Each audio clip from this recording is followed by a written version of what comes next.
બધા ભૂવા એવું કઈ કાશી ખેતરમાં વવરાઈ ગયા તો એમ કેવું મોટું ક્ષેત્ર રેખા ગુજરાતનો એકમ વવરાઈ ગયો. તમારો પારો એ કાશી, તમારો જે દીવો થયો એ ખેતર. કારણ જે માણસ અનાજ લે તમારા દેવના નામથી, જે જમા જે કોળી લે એ વવાઈ જાય. ફૂલ તો દેવનો રાજી કરવા માટે.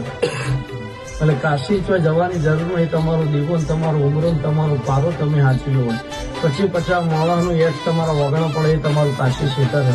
બીજા તો કાશી ક્ષેત્ર છે નહીં.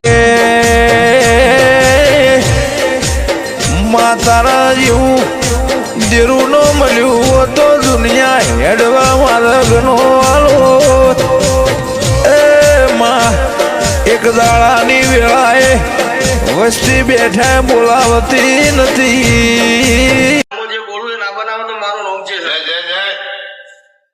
આજે ગુરુવાર થયો, મંગળવાર વધના 5 વાગે હું ફરવા નીકળી હતી. ભાઈ હું મારા સેવકોની વરાક મારી કરું મમ્મા ભાઈ ને પૂછો તો મંગળવાર વધના 5 વાગે તારી વસમાંથી કોણે ભીખા ભુવાની ચિહન યાદ કરી રોયો.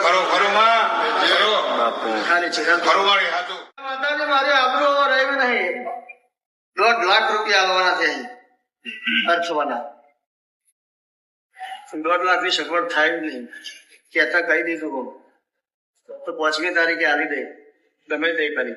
5મી તારીખ નો વાયદો વાંચો પછી ચહેરા સંભાળી એવું કીધું હોય કે મારી જમીન મારું કુટુંબ મને હાલતું નથી, પણ તું દીખા ભુવાની ચહેરા તારા મંદિરમાં સાચા મનથી તારા દીવાના દર્શન કર્યો હોય અને દીખા ભુવાના એક દાડો કદાચ ચહેરા સમજીને પજેલ હાજી હોય તો માં મારી આબરૂ રાખજી.